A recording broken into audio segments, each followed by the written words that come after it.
سلامونه. زه ډاکټر نوید خپلواک یم. نن د یو ډېرې مهمې موضوع په هکله معلومات درکوم.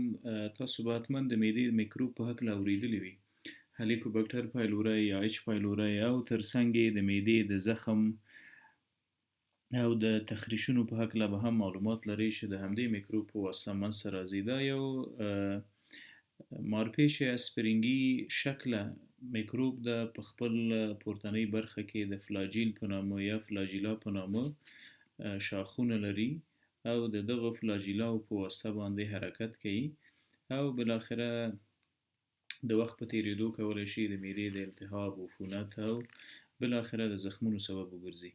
د همدغه وضعیت د درملنې لپاره موږ کافي انټي بیوټیک پی پی آی همدا رقم سایټوپروټیکټیو اجنټس کاروو، یعنی هغه درمل چې د تیزابو تولید کنټرولوي، د تیزابو غلظت کنټرولوي، د هغو په شمول د مختلفو انټي بیوټیکو نه استفاده کوو تر څو د اچ پایلوري له شره خلاص شو. ولې د دې ټولو ترڅنګ شته ځینې غذایي توکي چې په هغو کې خورا ګټور مواد موجود دي او د اچ پایلوري په وړاندې له انټي بیوټیکو بهتره او سالمه مبارزه هم کولی شي. کبیج یا کرم چې اصلا کلم لیکل کیږي داسې، او زموږ په ټولنو کې نوم د کرم په نامه مروجه ده. کرم ته په انګلیسي کې کبیج وایي. کبیج د سلفر په نامه مواد لري. سلفر کمپوننټس په کرم کې موجود دي. مهمه نه ده چې رنګ یې څه ډول وي. سلفر په خپله دوه ډیر مهم خاصیتونه لري. یو خاصیت د سلفر د بکټیریوسیډل. بکټیریوسیډل څه معنی؟ بکټریا وژني. او دویم خاصیت د سلفر بکټیروسټیسس ده، چې دا هم ګټور خاصیت د بکټیروسټیسس څه ته وایي؟ د بکټریاوو وده یا نمو درې متوقف کوي. نو دا په دې معنی که چیرې بکټریا په وجود کې موجوده وي، د هغو د تولید د مثل د هغو د تکثر او د ودې مخه نیسي. سلفر دغه دواړه خاصیتونه لري. په کبیج یا په کرم کې چې کوم سلفر موجود ده، هغه ته ګلوکوسینولیټ وایي.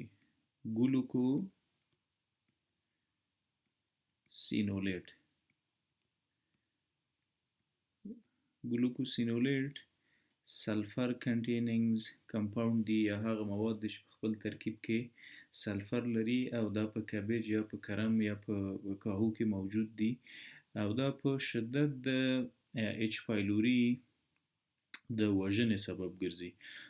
په اچ پایلوري کې موږ څه لرو؟ تاسو ته مخکې هم ما اشاره وکړه، اچ پایلوري په خپله پورتنۍ ساحه کې فلاجیلا لري او د دوی په واسطه باندې حرکت کوي. موټیلیټي یا حرکت د اچ پایلوري د همدغو فلاجیلا یا شاخونو په واسطه کیږي. کله چې حرکت وشو په همدې جریان کې اچ پایلوري د ځان نه یو انزایم ترشح کوي چې هغه ته یوریز وایي. دغه یوریز څه کوي؟ تیزاب اخلي، خنثی کوي. دا یو مشخص میکانیزم لري چې یوریا په امونیا باندې بدلوي. د یوریز انزایم یوریا اخلي او په امونیا یې بدلوي NH3. دغه امونیا القلي ده او خاصیت ضد د تیزابو لري. نو اچ پایلوري هم ساحه د تیزابو نه ځان ته خلاصه کی، پاکه کی، او بل مواد چې له ځانه ترشح کوي هغه پولیساکرایډز دي چې پکې د اډهیسین په نامه مواد موجود دي. او اډهیسین څه کوي؟ اچ پایلوري ته په یو ځای کې د نښتلو او سریښ کېدلو صلاحیت ورکوي. نو په فلاجیلاو یې حرکت وکړ، یوریز په نامه انزایم له ځانه ترشح کړ، ځای ځان ته پاک کړ چې تیزاب تخریب نه کړي، اډهیسین هم له ځانه ترشح کړل او بالاخره د معدې د حجراتو سره ځان نښلي. مثلا د مثال په توګه اچ پایلوري راغی او د دغو بدو خاصیتونو په واسطه یې ځان دلته ونښلو. دا ساحه که داسې وګورو د مایکروسکوپ لاندې د معدې دیوال څو لایې لري. یوه لایه د میکوزا چې په ده کې دا رقم اپیتیلیم موجود ده. اپیتیلیم یا د حجراتو هغه لومړۍ پرده. لاندې بله لایه سب میکوزا ده، د سب میکوزا نه لاندې بله لایه مسکولریس ده، او اخري بالاخره سیروزا او اکسترنا یا اخري لایې دي. دا د معدې د دیوال مایکروسکوپیک تصویر ده. که دغه ساحه راواخلو او زوم یې کړو او داسې لږه غټه وګورو، نو د معدې په دیوال کې دغسې د اپیتیلیم په نامه حجرات موجود دي. سمپل کلمنر اپیتیلیم په معده کې موجود ده. سمپل کلمنر اپیتیلیم. او دغه مارپیچ ساختمان ته ګستریک پیچ وایي. ګستریک پیچ کې ګستریک لنز یا د معدې زخ زیات غدوات موجود دي. په دغه غدواتو کې ډېرې ګټورې حجرې موجودې دي. د دغه حجراتو نه مخصوص انزایمونه، مخصوص ترشحات کېږي، لکه تیزاب، پیپسین، ګسترین. د اپیتیلیم سل ده.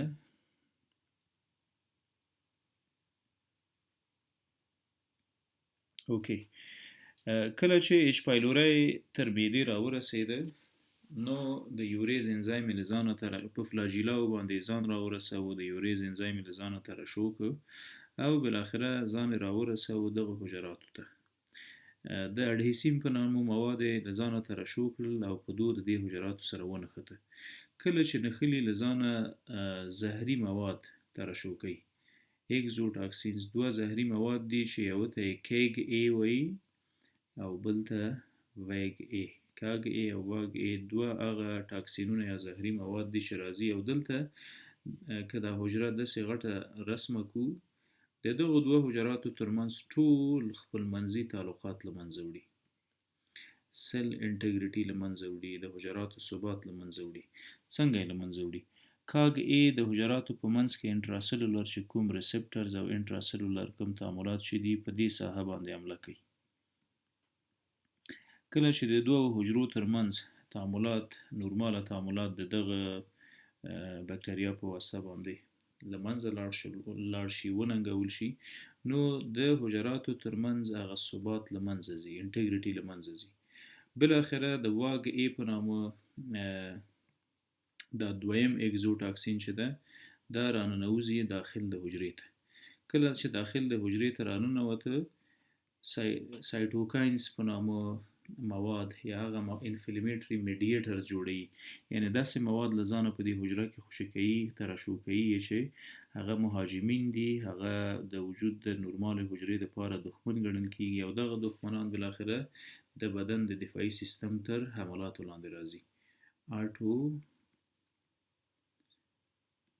ایمیونټي، یعنی په اتومات ډول باندې زموږ دفاعي سیستم راځي، حمله کوي او دغه اچ پایلوری بالاخره د اچ پایلوري د وجې هغه مخرب مواد چې په حجره کې غورځېدلي ول، ترشح شوي ول، همدغه حجره د دفاعي سیستم په واسطه له منځه ځي. نیوټروفیل د سپینو کرویاتو یوه ډېره مهمه جنګیالۍ حجره ده. د دغې حجرې په واسطه باندې دفاعي سیستم حمله کوي او زموږ د بدن خپله حجره له منځه وړي.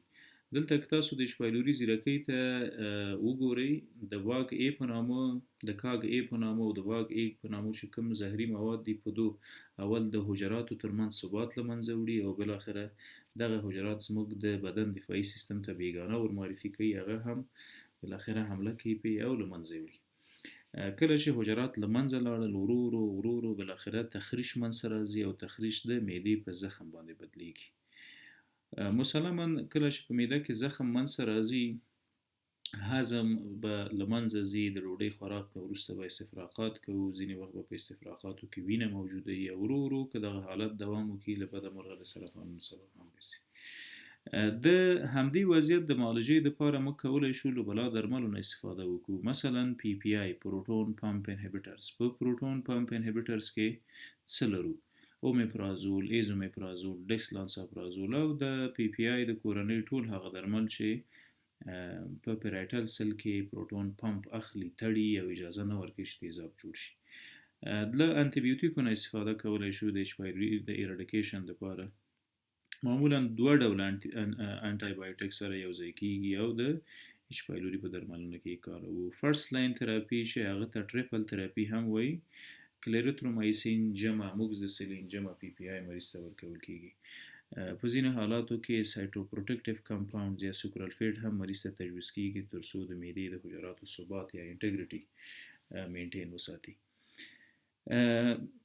د 8 ورځو لپاره دغه کورسونه مهمه دي چې باید واخیستل شي. ولې یو شی چې ډیر باید ورته متوجه اوسو، اکثره زموږ په هیواد کې ناروغان په حقیقت کې رواني ستونزه لري، د اچ پایلوري په هکله یو څه مطالعه کړي او همدا یې په ذهن کې چې ګواکې اچ پایلوري د سرطانونو سبب ګرځي او بیا ورسره یو مثبت ورقه یو مغه وړي د معالجې لپاره. چې زه شخصا خپل د داسې ناروغانو سره زه زیات مخ کېږم.